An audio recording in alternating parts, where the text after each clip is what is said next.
Hi friends, ఈరోజు మా అత్తయ్య గారు ఊరు వెళ్ళాను. అక్కడ వచ్చేసి నేను వచ్చానని చెప్పి పులావ్ చేసింది. పులావ్ చేస్తుంటే నేను వీడియో తీసుకుంటానని అడిగాను. ఓకే తీసుకోమ్మా అని చెప్పారు. అత్తమ్మతో కోడలి వంట ఎలా ఉండిద్దో ఒక్కసారి మీరు చూడండి ఫ్రెండ్స్.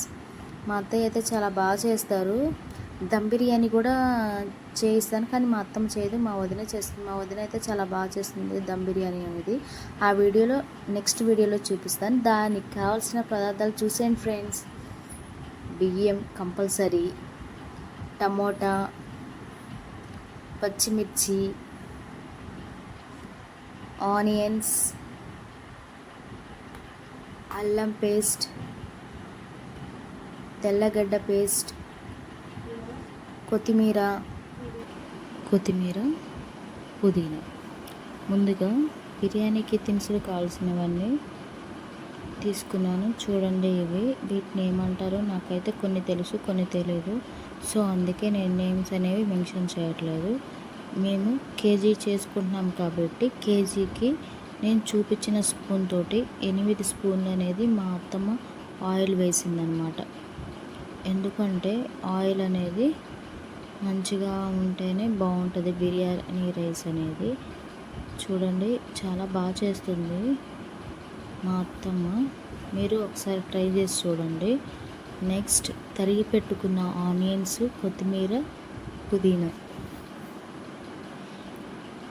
నెక్స్ట్ పచ్చిమిర్చి 2-3, ఒక టమాటా. ఇవి వేయించుకున్న నూనెలో వేసుకొని ఆనియన్స్ అండ్ పచ్చిమిర్చి వేయించుకోవాలన్నమాట. వేయించుకొని ఒక్కొక్కటిగా వేసుకుంటే బాగుంటుంది. చూడండి, నేను చూపించే ప్రాసెస్గా చేసుకోండి. పులావ్ అనేది చాలా బాగా వస్తుంది. కర్రీ లీవ్స్, కరివేపాకు, టమాటో ఇవన్నీ మంచిగా వేయించుకోవాలి. చూడండి, ఆనియన్స్ అనేవి బ్రౌన్ అండ్ షేడ్లో వచ్చేసాయి. లైక్ అలాగే రావాలి, అలా వస్తేనే బాగుంటుంది. టమాటా అనేది ఎక్కువ వేయలేదు, పులావ్కి అవసరం ఉండదు. అది మీ ఇష్టం ఉంటే స్కిప్ చేసేయచ్చు, మీ ఇష్టము. చూడండి, చాలా అంటే చాలా బాగా వేయించుకుంటున్నాము. అలా బ్రౌన్ అండ్ షేడ్లో చేసుకోవాలి. చూడండి, ఇందాక చూపించిన బిర్యానీ దినుసులు అన్నీ ఒక్కొక్కటిగా వేసుకుంటున్నాము. మెయిన్ ఇంగ్రీడియంట్ ఏంటంటే బిర్యానీ ఆకులు. అవైతే ఆ ఫ్లేవర్ అనేది చాలా బాగుంటుంది. ఆయిల్లో వేయించినప్పుడైతే చాలా అంటే చాలా బాగుంటుంది. సో దయచేసి మీరు ఒకసారి ట్రై చేసి చూడండి. ఈ పులావ్ని చాలా బాగా ఉంటుంది.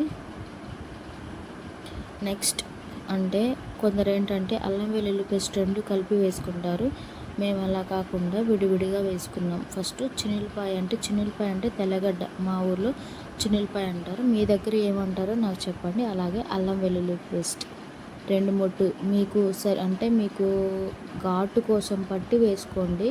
మేము కొంచెం ఘాటుగానే తింటాం కాబట్టి కొంచెం ఎక్కువగానే వేసుకున్నాం. నెక్స్ట్ పుదీనా అండ్ కొత్తిమీర, ఇవి మాత్రం బాగుంటాయి. వేసుకొని ఇట్లా ఆయిల్లో వేయించుకోండి, చాలా అంటే చాలా బాగుంటాయి. చూసారా, మంచిగా కుక్ అవుతుంది. నెక్స్ట్ రైస్ నేను చూపిస్తున్నాను. కేజీ తీసుకున్నాను కదా, ఆ బౌల్ తోటి 2, అది ½ కేజీ గిన్నె అనమాట. దాంతో వాటర్ పోసుకున్నాను అనమాట. కేజీకి వచ్చేసి 3.5 గిన్నె వాటర్ పోసుకోవాలి. అంటే ఎసురు అంటారు కదా, ఎసురు పెట్టుకోవాలి. నెక్స్ట్ అది కొంచెం బాయిల్ అయిన తర్వాత మనం కడిగి పెట్టుకున్న రైస్ని దాంట్లో వేసేసి ఇంకా జస్ట్ 10 మినిట్స్లో సిమ్లో పెట్టాలన్నమాట. సిమ్లో పెడితే మంచిగా కుక్ అయ్యింది. చూడరా, మ్యాక్సిమం 98% దగ్గరకు వచ్చేసింది. ఇంకా 2 సెకండ్స్ అలా సిమ్లో పెట్టి మనము ఉంచామంటే ఈజీగా మంచిగా కుక్ అవుతుంది పులావ్ అనేది. టేస్ట్ అయితే చాలా బాగుంది. నేను అది తీయలేకపోయాను తినింది. సో మీకు అది ప్రాసెస్ అనేది చూపిస్తున్నాను. ఒకసారి మీరు ట్రై చేయండి పులావ్. మీ ఇంట్లో మీరు ఎలా చేసుకుంటారో నాకు ఒకసారి లింక్ పంపిస్తే నేను చూస్తాను. చాలా నీట్గా ఉంది చూడండి. చూడండి ఫైనల్ స్టేజ్కి వచ్చేసింది. ఫైనల్ చూడండి ఎంత బాగా చేశారో మా అత్తమ్మ. అసలు పులావ్కి మేము ఏమేమి తిన్నాము కూడా అన్నీ చూపిస్తాను చూడండి. ఒకసారి ఫైనల్ లుక్ చూసేసేయండి.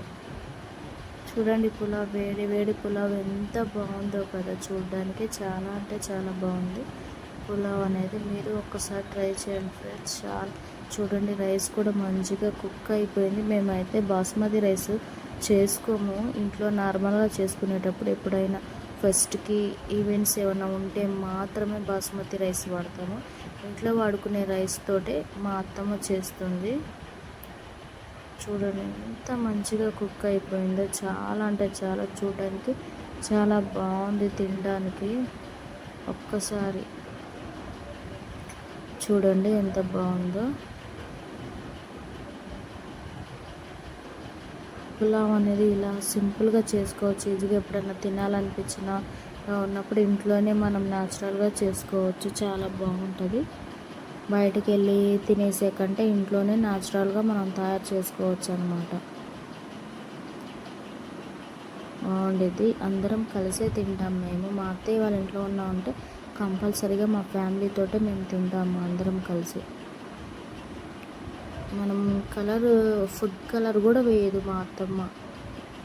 బాగుంటుంది. ఫుడ్ కలర్ వేసామంటే నాకు అది నచ్చదు, లైక్ చేయను. కానీ మా ఇంట్లో ఎప్పుడు మేము ఇలాగే చేసుకుంటాం పులావ్ అనేది. మా వదిన చేస్తుంది ఇంకా దమ్ బిర్యానీ అని, అది మాత్రం అస్సలు అంత సూపర్, నెక్స్ట్ లెవెల్ అనమాట. చాలా బాగా చేస్తుంది. ఆ వీడియో కూడా నేను కంపల్సరీగా పెడతాను. ఇలా ఒక్కసారి ట్రై చేసి చూడండి ఫ్రెండ్స్. చూడండి చికెన్ కూడా సూపర్ చేస్తుంది మా అత్తమ్మ. నాన్ వెజ్ అయితే కుమ్మేస్తుంది అసలు. చాలా అంటే చాలా బాగా చేస్తుంది. నాన్ వెజ్ ఏదైనా సరే ఈజీగా చాలా అంటే చాలా బాగా చేస్తుంది. చూడండి చికెన్ ఎంత బాగా చేసిందో, చూడడానికి వావ్ అనిపించింది. టేస్ట్ కూడా సూపర్ ఉంది.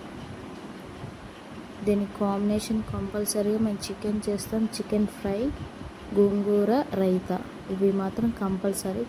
ఫైనల్ వచ్చేసి థమ్స్అప్ కూడా. గోంగూర కూడా చేస్తుంది. అందరు నార్మల్గా ఏంటంటే గోంగూర పచ్చడి అంటే పచ్చిమిర్చి వేసి చేస్తారు. కానీ ఒక్కసారి మా అత్తమ్మ ఇలా చేస్తుంది గోంగూర పులుసు. సూపర్ అంటే సూపరు. గోంగూర కూడా ప్రాసెస్ అనేది నేను ఖచ్చితంగా చూపిస్తాను మా అత్తమ్మ చేసే స్టైల్లో. అదొక్కసారి చేసుకున్నారంటే మీకు చాలా అంటే చాలా బాగుంటుంది. గోంగూర పులుసు పులావ్ అస్సలు టేస్ట్ అనేది వేరే లెవెల్ అనమాట. నెక్స్ట్ ఫైనల్ వచ్చేసి రైతా అంటే ఎవరు ఇంట్లో అయినా కామన్, చాలా అంటే చాలా ఎలా అయినా చేసుకోవచ్చు. దానిమ్మ గింజలు వేసుకోవచ్చు, ఫ్రూట్స్తో చేసుకోవచ్చు. కానీ మా ఇంట్లో వాళ్ళు దానిమ్మ గింజలతోటి తినరు. సో అందుకే మేము ఆనియన్స్ అవి అలా చేసేసుకుంటాం. ఫైనల్ వచ్చి చికెన్ ఫ్రై. చూడండి చికెన్ ఫ్రై కూడా చేసింది మా అత్తమ్మ. కంపల్సరీగా చికెన్ ఫ్రై గోంగూర ఎలా చేస్తుందో నేను చూపిస్తాను. మా అత్తమ్మ ఇంకోటి చికెన్ పకోడీ కూడా చేసేది, అది కూడా నేను చూపిస్తాను. Please friends, like, share, subscribe.